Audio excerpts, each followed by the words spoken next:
it's my pleasure to go ahead and introduce Dr. Dillon Martinez. Dr. Dillon Martinez is the director of the Adapted Physical Education Teacher Preparation Program at Winona State University, where he bridges innovative technology with inclusive design.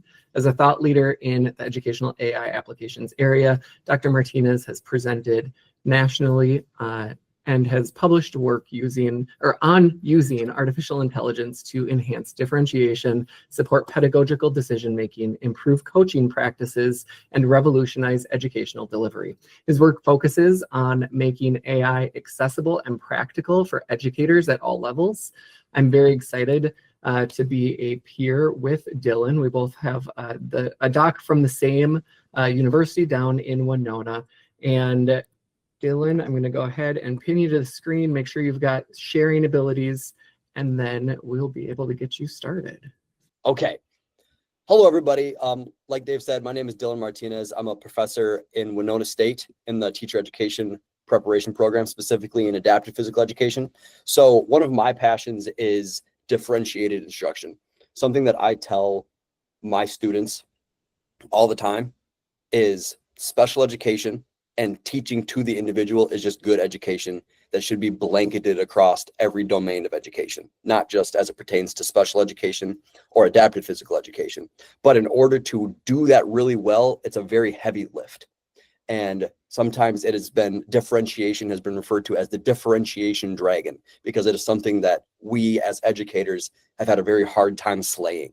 So hopefully after my presentation today, you will be a little more qualified to slay said dragon. So we'll admit them. Before we get going too far, I want to include in the chat, actually, you know what, I'll do that at the end. In the chat, I will link this presentation so you can have access to it, and I will also link the digital handout that I've created for you all to have as a resource. So let's see how well this works. Perfect. Okay. So the challenges we face as teachers as it pertains to differentiation. So from now on, I'm just going to reply to differentiated instruction as DI. There we go.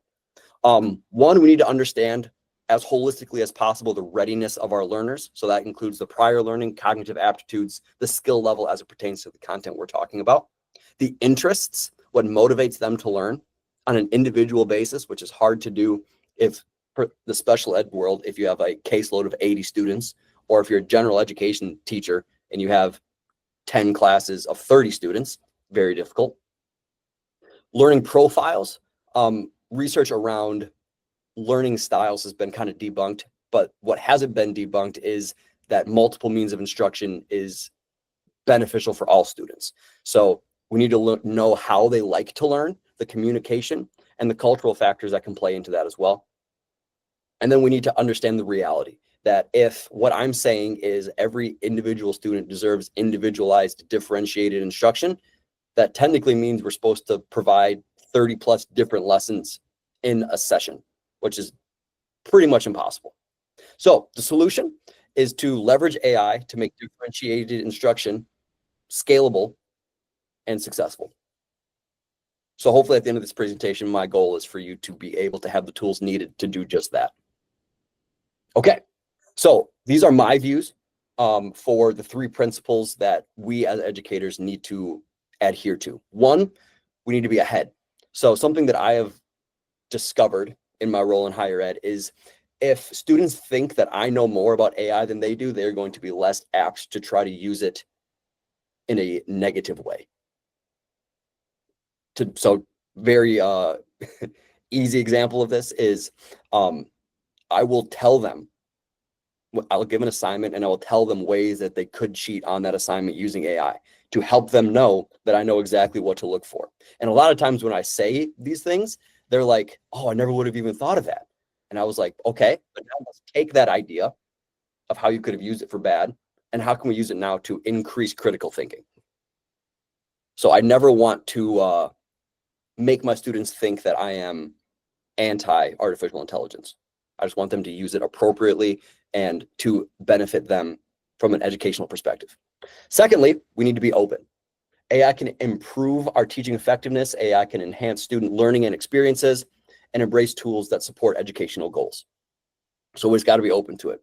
I know on our campus, we have a huge spectrum, as I'm sure that you all can identify with, people who are vehemently against it, and then people who think it's the best thing that has ever been created.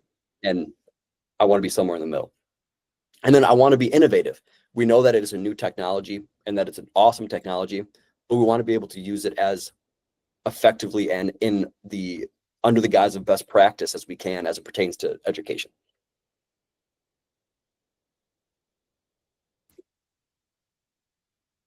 Okay, so let's talk about how we're going to actually do this. So these are, going forward, these are things that I've actually done, and these aren't just theoretical ideas that might work. So these are things that I've done in my class that have gone over very well. Is there a way I can turn off notification noises? So Dylan, I'll go ahead and I'll make you not a host anymore. I just want to make sure to give you all of the sharing ability. So if we lose your screen, I'll scramble quick, okay? Sounds good.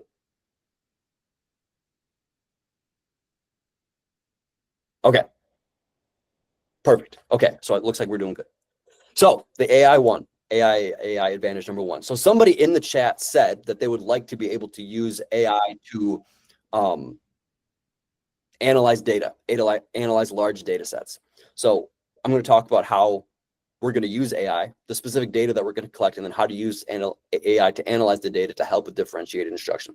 But even on a broader term, I used a lot of different AI tools when I was writing my dissertation, and I did a qualitative dissertation. So I got a lot of interviews done and a lot of quotes and a lot of just qualitative data to mine through. And AI did an incredible job of helping me and assisting me in that process. So it is very good at identifying trends and doing some coding, if you're familiar with qualitative data. So step one is to know our students best. We should gather data on them. So something that I do is I have them I have them do a learning profile survey at the beginning of the semester, every semester. So what does this look like? I'm going to collect a digital learning style inventories, and then I'm going to use AI to automate the analysis of this. AI powered observation tools are going to be then created. And then I'm going to give students a lot of choices based on the data that I collect through this learning profile. So what do we want to collect? We want to collect learning preferences and styles, communication needs, physical cognitive abilities, motivational factors, and social emotional considerations as well. So here's an example of a survey. So very basic. It got kicked out, didn't it? Yes, it did. So let's do this. Bang. Present something else. Student learning. There we go. So here's a very basic survey that I've used. So I get their name, the grade level, learning preferences. I learn best when, and then they will check one of these. When learning something new, I prefer step by step, see the big picture first, try it myself. Communication and support. How do they want to be communicated with? When I need help, how do they want to be helped? Working preferences, group activity feelings, if you will. What learning environment is best for them? And then this is the part that I'm really going to be focusing on, is showing what I know. So multiple means of representation. How I can best show what I've learned through written tests or quizzes, projects or presentations, talking about it, demonstrating, or a collection of work. The additional supports, some open-ended options, what motivates me, and then they can submit that, and then I can get that data in a spreadsheet.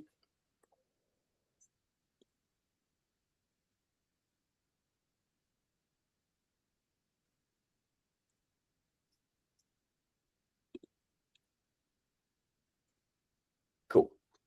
Okay. So from data, now we then need to transition to action. So now we need to create class learning profiles. And based on all the data that I just collected in that survey, I'm going to use AI. Specifically, the tool that I'm highlighting today is Claude by Anthropic. I'm going to use Claude to help me analyze all the data and then make a class learning profile that I can then use to help create differentiated instruction, but also create multiple assessment options that students can then choose from based on what they think they could use, or what they think will help best represent their current knowledge of the content. So process from the student survey, and now again, I am in the adaptive physical education world, so a lot of the students that I would be using this with in the K-12 setting might not be able to actually do the survey themselves. So in that case, pairs could do it, the special ed coordinator could do it, or their parents could do it. Obviously, we're going to advocate for the student as much as possible to be the one filling this out, because ultimately the student is the one who knows themselves the best. But if they can't do it for whatever reason, parents can do it for them as well. Transfer the data to Google Sheets or Excel. Upload to an AI tool for analysis. Like I said, I'd be using Claude, and then we can generate a comprehensive class profile. So again, like I said, I've done this a couple times now, and it has been incredibly effective, but I'm going to use a hypothetical example here just to keep my students' data safe.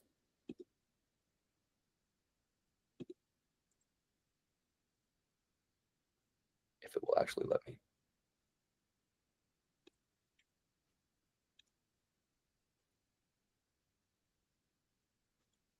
Okay, so here's an example. Once all the data has been mined, here's an example of what it might spit out to me so I can make educated and informed decisions based on what my students need. So let's say I had a class of 26 students, 73% preferred multimodal learning, 81% preferred step-by-step instructions, and 4 students needed extra processing time. Then I can look at a more detailed breakdown of that data. Primary learning preferences, kinesthetic, all modalities, visual only, kinesthetic only. Communication preferences. This is the part that will really inform my instructional methods. It'll give me some key insights, working preferences, and social dynamics. So if we look here in this example group, 13% or 13 students rather preferred working in small groups. Some preferred working in small groups. Some preferred working by themselves. 15 students love group work, 7 students are neutral about it, and there's a couple that don't like it. So that tells me a whole bunch about their social engagement. And then assessment and demonstration preferences. So now we're going to talk about how to inform our assessment creation prompts, which we're going to talk about in a second. 17 students said that they preferred demonstration. 11 preferred projects, 9 liked to talk about it, and 8 preferred written tests. Processing time, individual supports needed. This would take that qualitative short answer type data and would give you a breakdown of that data. And then evidence-based ideas and strategies that Claude is going to then give me for examples. And then Claude also gave me a specific prompt that I could use for this class based on this data that I could then copy and paste based on the lesson that I was teaching that day. Pretty cool stuff.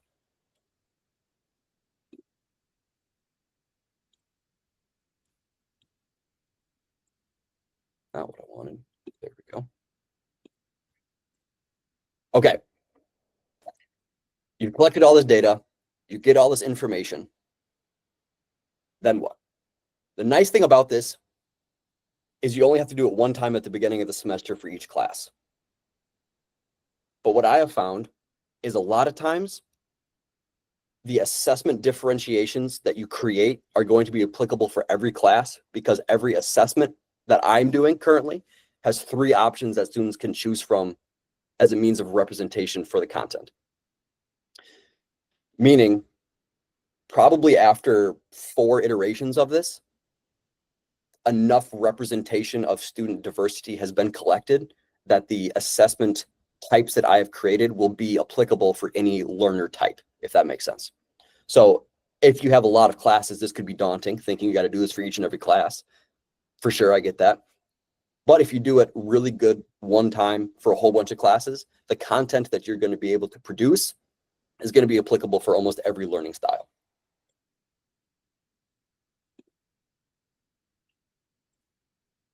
Okay, so the way that I have gone about doing this then is making multiple assessments and having multiple assessment options that all can be scored using the same rubric. So this is the thing that I am probably the most proud of. Is I don't like making rubrics. I'll say it. I'm sure you all can commiserate with me. But I wanted one rubric that I could use to score every assessment option. So that's what I have had Claude help me create. Share this tab instead. So again, we're going to talk through the lens of physical education because that is my area. So basketball skills assessment options based on a class profile that I put into here, based on the needs, the learning styles, the learning types, the ways that they prefer to show knowledge representation. Here are the different options that me and Claude worked together with to create. So at the end of let's say the basketball, if that is our tool for teaching, whatever content we're teaching, at the end of the basketball unit, they can select either a video portfolio, a peer teaching session, a skill analysis project, performance demonstration, game design challenge, traditional assessment. And then all of these 6 options can all be scored using this one rubric right here, which is pretty sweet. It's going to tell me why for each student, what they might lean towards, what they might use. And then for whatever reason, if I didn't like the assessments that were created, here's a prompt that Claude made for me to help tweak the assessment options. Now, this is hypothetical. I'm going to go ahead and show you one that I have actually done. So in my physical education assessment and program evaluation class, here is an example of an output in a document that I've created for one assignment. This is the second assignment of the semester, and is going to start to include things of peer review, stuff like that. So before, this is going to give Claude is very good at providing very detailed descriptions. So what I usually do when I'm in the creation portion of all of this is I'll just pull up Microsoft Word and I'll put the dictation feature on, and I'll just start talking about what I want this to look like. So I'll just say, here's the assignment. Here's my idea of the assignment. Here are the main elements of the content that I want them to show proficiency in. Here are the things that they need to know. And then I'll include in my prompt the document with the class learning profile. And I'll say, based on the attached learning profile, can you please create 3 different assessment options that students can choose from that can all be scored using the same rubric that show proficiency in what I've just described? Go. And then from there, it's a workshop between me and Claude to help really drill down on the areas that I want them to be able to show proficiency in. So for this, there's 3 options, and then each option has a couple sub options as well. So for this, I want them to be able to understand basic terminology, like distinguish between test, measurement, evaluation, assessment, the difference between norm and criterion, reference tests and standards, stuff like that. So assignment overview, here's a detailed assignment overview. I use a stoplight policy in my class for AI usage on the part of the students. So I'm sure you have all heard of it. Green is you can use AI however you want. Yellow is you can only use the AI tools that I specify within the assignment details. And then red is you can't use it at all.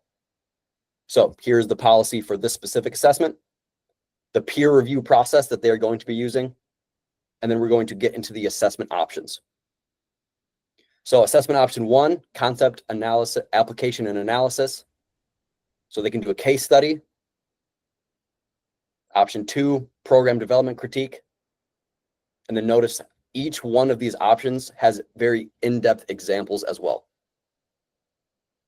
Option 1C, reflective practice journal with AI proofing requirements, meaning they have to talk about specific things that we talked about in class that AI could never know about. So that was 3 options within option 1. Option 2, practical skill demonstration and justification. So this is a video, or this could be a video or they could design a testing tool or protocol. Differentiated process and data collection. So again, they're going to be creating a specific data assessment tool that is not necessarily norm referenced. And then 3 is an authentic assessment in action. That's option 2. There's option 3 as well. But as you can see, there's a lot of content here. There's a lot of options that students can choose from to best represent their learning styles. But also, the detail is super in-depth, and the where is it here? The detail is super in-depth, but also the examples are super in-depth. Going down here more, we have the rubrics that is going to be used depending on the option that they select. One of the options needs a little bit more in-depth rubric, but again, this is my highest level of undergrad class, so that makes sense that the rubrics might have to be just a little bit different. And then just a whole bunch of information that they could have or ever need to complete this assignment. So again, this is 7 pages of stuff that would have taken me probably most of my summer to really nail down right. And I did this in an afternoon. So the key benefits, like I just said, I did that in an afternoon. This is going to reduce planning time significantly. There are lots of citations that I could put behind this to show this, but one of my favorite ones is from a study conducted on specifically qualitative analysis coding, and an analysis, and coding takes a long time if you've ever done qualitative data, because you have to read every transcript, code everything that has been said in that transcript. It takes forever. But when AI is used to help it, it reduces it by 75%. And it helped me so much during my dissertation process. It provides evidence-based differentiation strategies. Something that I like to do when I'm using AI is once it gives me the output, I will say, okay, this is a great output, but you tell me how you went about collecting the data for this output. And then I'll just read through that quick to make sure that all the citations that it references are actually real and not hallucinated. This will scale personalization to the entire class. For students, receives instructions that match learning style. So again, this was just an example looking at assessment creation. But if you're looking at instructional creation as well, you can use the same process. Experience appropriate challenge levels, because again, they can select the challenge by choice model, right? They can select the option that is most beneficial for them. Now, if I have a really, really good writer in my class who doesn't like to present, I'm probably going to challenge that student once or twice to select the presentation option, just to help them get out of their comfort zone a little bit. This is going to also foster and develop independence through choice. I want my students' classroom to actually be their classroom and not mine. I want them to feel like they have control of their learning. And I think a really good way to help drive that point home is giving them options to select how they show their learning. One of the first things I say to my students in every semester is I care significantly more about you than I do about the grade you get in my class. And every time I say that, they can't believe it. And then the student's going to feel valued and understood significantly more because they feel like they have choice. We all just want to have choices. Okay, so I asked Claude, I shared this presentation with him, and I said, now what are your thoughts? I said specifically, now is your time to show off a little bit. Tell me why you think you would be a good tool for this type of work. And these are the 3 main points. I synthesized it a little bit. But these are the 3 main points that it gave me. 1, Claude works well for educators because it processes complex student data and identifies patterns. And you can also select a FERPA compliant option with Claude, so student data remains safe. Generates multiple differentiation strategies simultaneously. Adapts to your specific context and constraints. Maintains conversation memory for iterative improvement. And provides a detailed explanation of pedagogical reasoning. Something that I like to do when I'm using Claude in this kind of work is I will upload a article, or like a foundational article, to help set the bedrock for what I'm trying to do. I said, based on the article that I shared, please help me differentiate instruction for XYZ students based on the student profile that I've attached.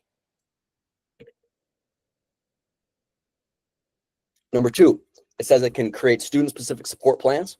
So again, you got to be careful, but from what I have looked at most recently, specifically Claude Education is going to be is FERPA compliant. Magic School is also another tool that's FERPA compliant. But anytime you're working with IEP documentation, you got to be careful. But if you just copy and paste IEP goals, that's totally fine because there's no specific student data within those IEP goals. So you can upload an IEP goal and say, help me create a lesson plan that will further achievement toward this IEP goal for this student. Request behavior intervention ideas, generate communication scripts for difficult conversation with parents.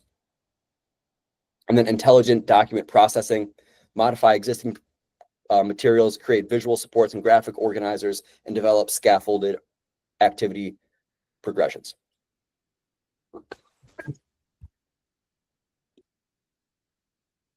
Okay, so there are 3 prompts that I use very frequently in the kind of work that I have been talking about today. So I wanted to share those with you. Prompting is probably the most important skill that you can have when you're working with AI, second only to content validation. If you don't have good prompts, the outputs are going to be subpar, which is why I tell and this is a little bit tangential, but this is why content matter expertise will always be important, because AI is just an assistant for now. And I do a lot of grading of my students' prompts as well. So they can only prompt things in which they know about. So a lot of times if they do a green AI assessment, they're going to have to submit the prompts that they used to get the data that they use in the assessment. That will tell me so much more about what the student knows on the content than just grading the output that AI generated. Tangent over. So here are, like I said, 3 prompts that I have found beneficial when I'm doing this type of work. Again, I will link this presentation into the chat so you will have it. And then Dave, maybe you can broadcast that out to everybody at a later point. Okay, so that is the content overview. And then I have one plug. So I am a editorial board member for Essays in Education. We have a special edition of AI in Education coming out in June. And we are a practitioner-based journal. So any of you are invited and encouraged to write an article about your best practices that you have been using in your educational endeavors. And being published is always fun. So we get a lot of traffic. We get a lot of downloads. If that is something that you would be interested in, all of the suggested topics are here, guidelines, how to submit. If you submit something to us, our goal is to publish you. So have that in mind. So this little plug is on the presentation that you will get linked as well. And then thank you, everybody. Like I said, my name is Dylan. I'm a professor at Winona State University. The link for the handout is at the end of this presentation. And a little aside, all of the little things that I went to during the presentation. So like when I showed you this right here, or when I showed you, here, let me just show you the handout.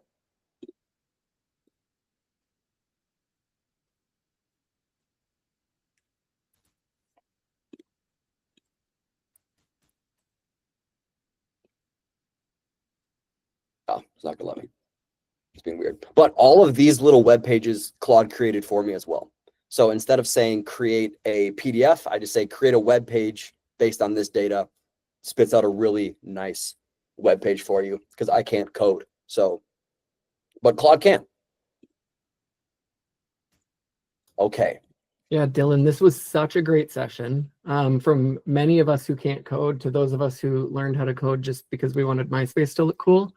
Right. I think that being able to see how AI helps us do things in different ways is such an amazing practice. I'm sure you weren't able to keep up with like the reactions and the chat, but outpouring praise to the work that you shared today. So thank you so much for that. I was Thank you, getting everybody. emails and seeing it in the chat.